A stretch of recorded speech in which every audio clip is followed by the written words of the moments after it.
Imaginez ceci. Un homme fait tout parfaitement.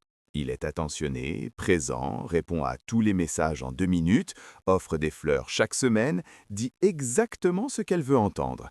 Et pourtant, un matin, elle se réveille et lui dit que quelque chose manque, qu'elle ne ressent plus rien, qu'elle a besoin d'espace. Lui, complètement perdu, se demande ce qu'il a fait de mal. La réponse? Absolument rien. Et c'est précisément là que se trouve le problème.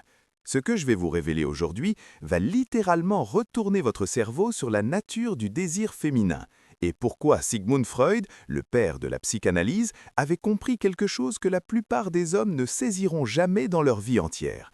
Restez jusqu'à la fin parce que je vais vous donner les clés pour déchiffrer cette énigme qui détruit des milliers de relations chaque jour.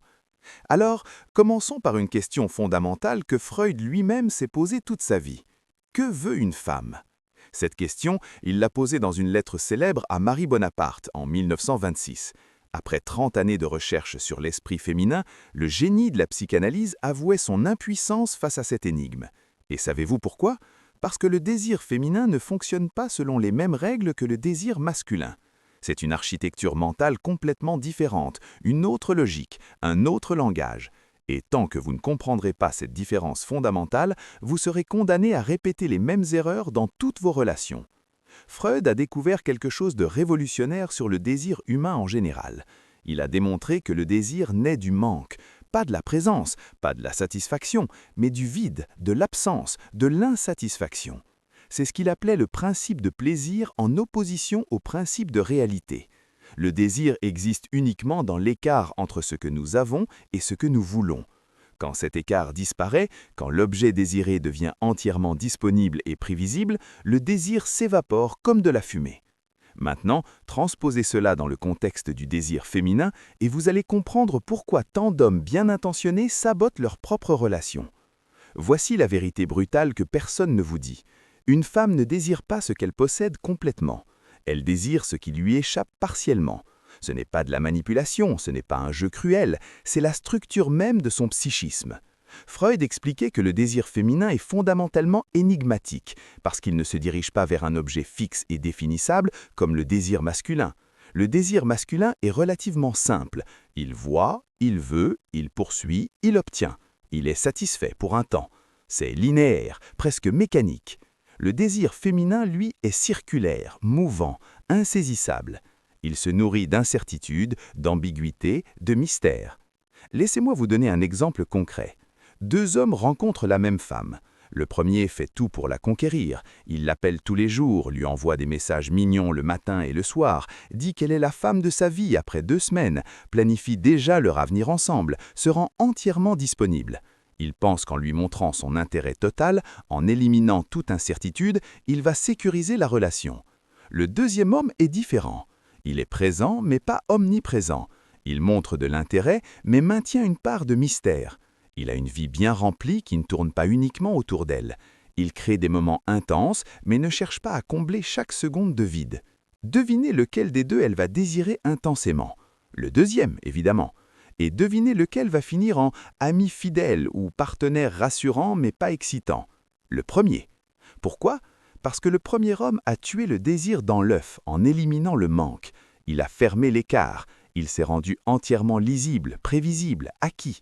Et selon la théorie freudienne, quand il n'y a plus rien à conquérir, plus rien à découvrir, plus aucune incertitude, le désir meurt. C'est comme terminer un film policier en connaissant le coupable dès la première minute. Où est le suspense? Où est la tension narrative qui vous maintient collé à l'écran? Elle disparaît. Le désir fonctionne exactement selon le même principe. C'est la tension entre présence et absence qui crée l'électricité du désir. Maintenant, vous vous dites peut-être, mais alors, si je dois rester distant et mystérieux, comment construire une relation profonde et authentique? C'est là que la plupart des gens se trompent complètement. Il ne s'agit pas de jouer un personnage froid et détaché, il ne s'agit pas de manipuler en créant artificiellement de la distance. Il s'agit de comprendre que le désir féminin a besoin d'espace pour respirer, pour s'exprimer, pour exister. Une femme a besoin de sentir qu'elle peut perdre ce qu'elle a pour le désirer pleinement. Freud disait que le désir est toujours désir de l'autre avec un grand A, pas l'autre comme possession, mais l'autre comme altérité, comme mystère, comme ce qui échappe à la complète compréhension. voici où ça devient vraiment fascinant. Freud a également identifié quelque chose qu'il appelait le complexe de castration dans le développement psychosexuel féminin. Ne vous laissez pas effrayer par le terme. Ce qu'il voulait dire en termes simples, c'est que la psyché féminine se structure autour d'un sentiment de manque fondamental, qui devient le moteur du désir. Pas un manque pathologique, mais un manque créateur, productif. Ce manque, cette béance au cœur du désir féminin, c'est ce qui le rend infini, inépuisable, mais aussi insatiable. Une femme ne désire jamais un objet final et définitif, elle désire le mouvement du désir lui-même, l'expérience du désir, le voyage, pas la destination. Prenons un autre exemple que tous les hommes ont vécu. Au début d'une relation, tout est magique. Elle vous regarde avec des étoiles dans les yeux. Chaque message que vous envoyez provoque une petite explosion de dopamine dans son cerveau. Elle pense à vous constamment. 6 mois après, 1 an après, quelque chose a changé. Ce n'est pas qu'elle ne vous aime pas, c'est qu'elle ne vous désire plus avec la même intensité. Pourquoi ? Parce que vous êtes devenu prévisible. Vous êtes devenu une présence constante, un élément du décor, une habitude. Le manque qui alimentait le désir s'est comblé. Vous êtes devenu rassurant, mais pas excitant, sécuritaire, mais pas mystérieux. Freud nous enseigne que le désir et l'amour ne sont pas la même chose. On peut aimer quelqu'un profondément sans le désirer intensément. L'amour cherche la fusion, l'unité, la dissolution des frontières. Le désir, lui, a besoin de distance, d'altérité, de séparation. C'est le paradoxe fondamental de toute relation intime. Plus on se rapproche dans l'amour, plus on risque de perdre le désir. C'est pourquoi les couples qui durent sont ceux qui arrivent à maintenir cette tension dialectique entre proximité et distance, entre fusion et séparation, entre connaissance et mystère. Alors, comment faire concrètement ? Comment maintenir le désir féminin vivant sans jouer à des jeux psychologiques toxiques? La réponse se trouve dans ce que Freud appelait la préservation de l'énigme. Restez une énigme pour vous-même d'abord, et par extension, vous resterez une énigme pour elle. Ayez une vie intérieure riche qui ne se dévoile pas entièrement. Ayez des passions, des projets, des rêves qui vous appartiennent et qui créent une profondeur en vous. Ne faites pas de votre partenaire le centre exclusif de votre existence. Quand vous avez votre propre centre de gravité, vous créez naturellement cet espace que le désir féminin a besoin pour se déployer. Freud parlait aussi de la sublimation, ce processus par lequel l'énergie sexuelle se transforme en création, en accomplissement, en réalisation de soi. Un homme qui sublime, qui canalise son énergie dans des projets qui le dépassent, devient intrinsèquement plus désirable, parce qu'il incarne cette énergie vitale en mouvement. Il n'est pas statique, il n'est pas passif, il est en devenir constant. Et le devenir, le mouvement, la transformation, c'est exactement ce que le désir féminin cherche. Pas un homme fini, complet, qui n'a plus rien à découvrir, mais un homme en chantier permanent, un mystère qui se renouvelle constamment. Maintenant, parlons de quelque chose que Freud a identifié et qui va vous faire comprendre tellement de choses sur les comportements féminins qui semblent irrationnels. Il a découvert que le désir féminin est profondément lié à ce qu'il appelait le désir de l'autre. En termes simples, une femme désire souvent être désirée plus qu'elle ne désire l'objet lui-même. Elle veut voir son propre désir réfléchi dans le regard de l'autre. C'est pourquoi une femme peut soudainement s'intéresser davantage à un homme quand elle note que d'autres femmes le trouvent attirant. Ce n'est pas de la compétition superficielle, c'est la confirmation que cet homme est digne de désir, qu'il possède cette qualité insaisissable qui éveille le désir chez d'autres femmes aussi. C'est pourquoi le désir féminin peut sembler si capricieux, si changeant.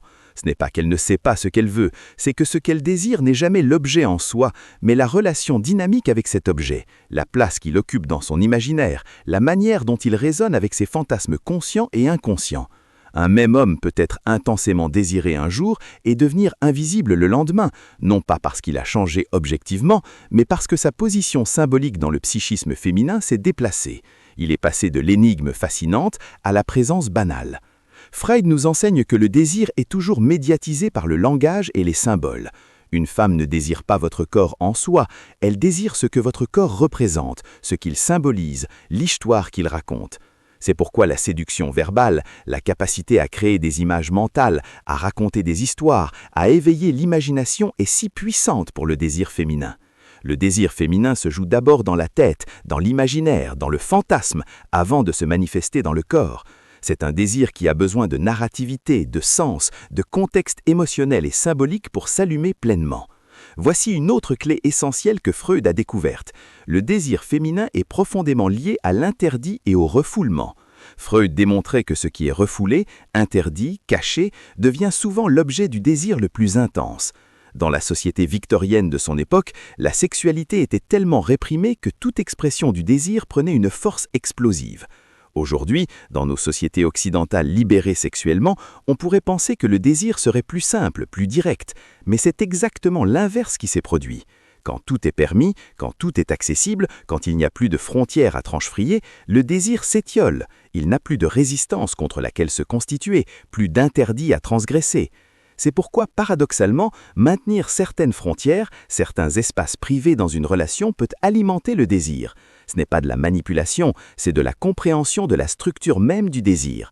Une femme ne veut pas tout savoir de vous, elle ne veut pas avoir accès à chaque pensée, à chaque émotion, à chaque moment de votre vie.